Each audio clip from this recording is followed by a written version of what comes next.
page turners, welcome back to the channel. I'm Matthew, the man with a hat, who reads, and this is The Accidental Time Machine by Joe Haldeman. We're going to start with an apology because I made a complete omission when I talked about this book in my September TBR. I had said I had never read any Joe Haldeman before. That was a lie. I actually did read The Forever War just last year. You can tell it left a real impression apparently on me, but in my defense, it was not listed in here under the other books the author had written. So that's on them. That's not on me.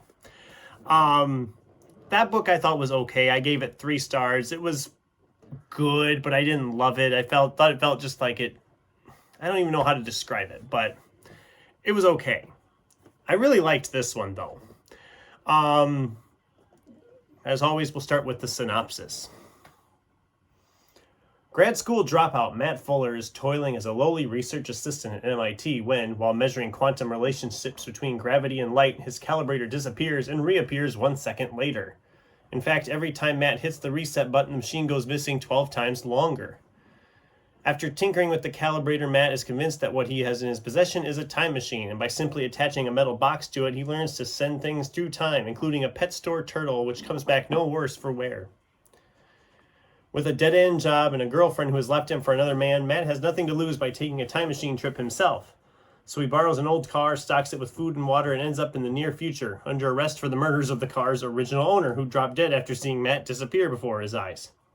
The only way to beat the rap is to keep time traveling until he finds a place in time safe enough to stop for good, but such a place may not exist. So it's a time travel novel. Obviously it's in the title. Anyway, I always like time travel stories. They can be convoluted and you have to really be careful when you're writing them so you don't write yourself into a corner, as it were. This one does a pretty good job of avoiding that. There is a plot hole that is not resolved. I'm not going to spoil it. It concerns something that happens about midway through, and it's never clearly explained what that was. So that's kind of a plot hole. It's hinted at what they think happens, but it's never outright said, yeah, this is what happened. The other problem I have, and this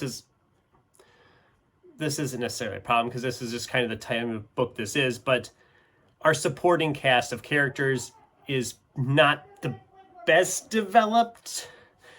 Namely because, we're jumping through time. We're not staying in any one time for very long. So we don't get a chance to really get to know any of the characters outside of our main character. Like I said, that's not necessarily a big problem, but it is a little bit of a problem. And even though I love the idea of like this time machine only going forward in time, it can't go back, and it keeps on like multiplying out every time. Like the first time when he actually takes the time machine, he goes ahead about 6 months. Then it's about a year. Then it's 15 years. Then it's 177 years. Then it's like 2,000 some years. I mean, the jumps keep getting bigger and bigger.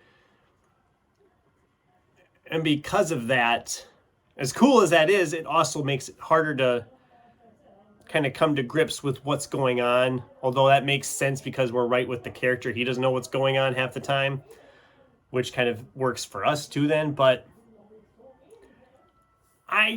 it was good. I enjoyed this quite a bit. I sped through it.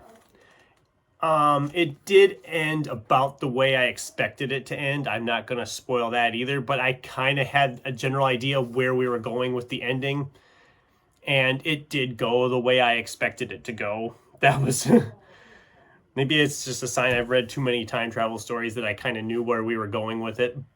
But this was an enjoyable time. If you're a fan of time travel stories, I highly recommend checking this one out. I had a lot of fun with it, and I might pick up another Joe Haldeman again. Forever War was just okay. This one I really liked, so maybe I'll pick up another one if I find one of his for not too bad a price. So those are my thoughts on The Accidental Time Machine by Joe Haldeman. What did you guys think? Have you read this book? Does this sound like one you would enjoy? What's like your favorite time travel story / book? I'd love to hear from you in the comments down below. Thanks for watching, and until next time, keep turning pages.